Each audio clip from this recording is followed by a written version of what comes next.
What's going on, everyone? Nathan here, playing some more Team Fortress 2, and I'm making this video to talk to you about a subject in Man vs. Machine, the new Team Fortress 2 game mode, and that is basically credits. So you might have clicked on this video being a little bit skeptical and be like, oh, why? I mean, obviously credits matter. Why, why would I need to learn more about this?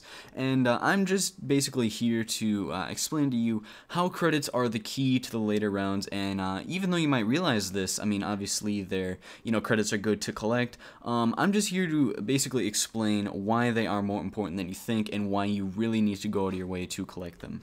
So this might be obvious to a lot of you guys, how credits, make your time easier in Man vs. Machine because you can buy more perks, etc.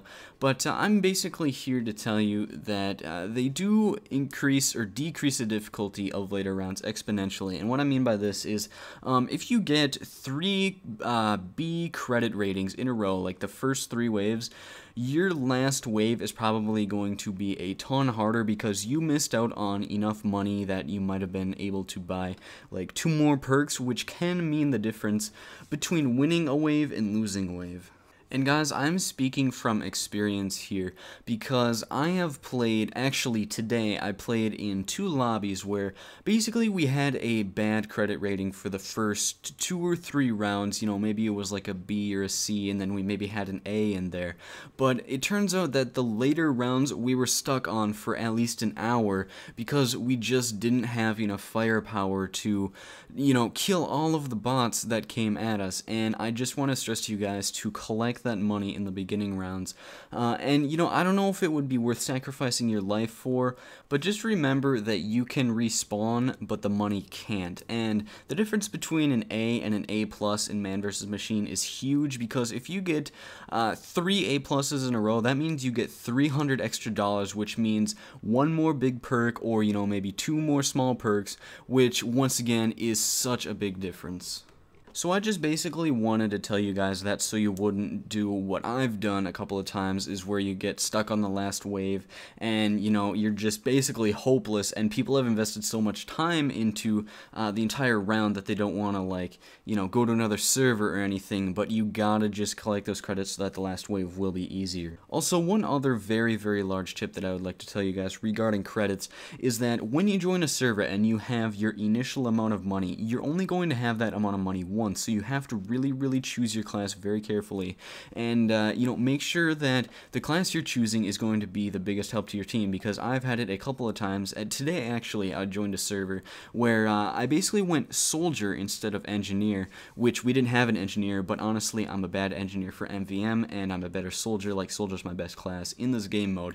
So they were telling me to go engineer, and I didn't want to because well, first of all, I had already invested my money into my class and pressed accept, and then second of all, I'm not that good of an engineer in MVM, but it turns out that I had to go engineer anyway for basically the betterment of my team. And I just wanted to tell you guys to choose your class carefully and make sure you don't throw away this huge pile of cash by spending it all on a class and then realizing later that your team wants you a different class, so then you have to throw away all of your money.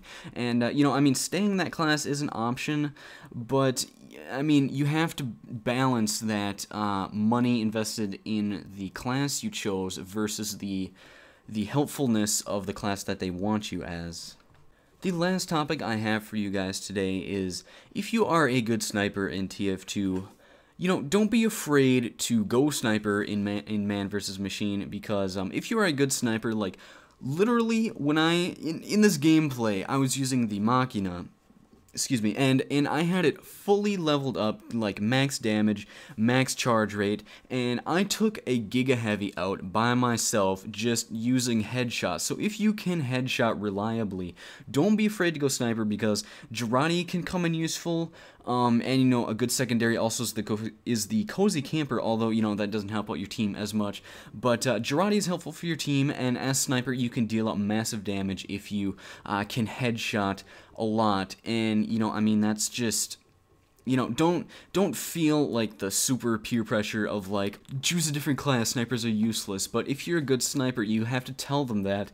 And, you know, I mean, just go around and then, you know, maybe they can see the kill feed of you getting all these headshots, because that's what I've done, and it has worked out for me. So I've actually cleared the last wave of Man vs. Machine multiple times as sniper, and we actually did it. I don't know if it was in this gameplay, but it was on Manworks, or wait, no, it was on Decoy, that we basically cleared it with 2 snipers, and we had 5 players the last wave. So that was really something. And that will wrap up this video, guys. That's really all I wanted to talk to you about today.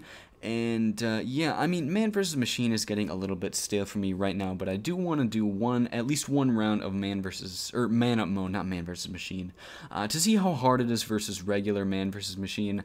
So yeah, I might actually upload that, and then I'll probably switch back to normal TF2. But anyway, if you liked the video, please leave a rating. I really appreciate it. And if you like TF2, as always, feel free to subscribe, because I bring lots of that to my channel. And yeah, that's all I wanted to talk to you about today, and hopefully I'll see you in the next video. Peace out, guys.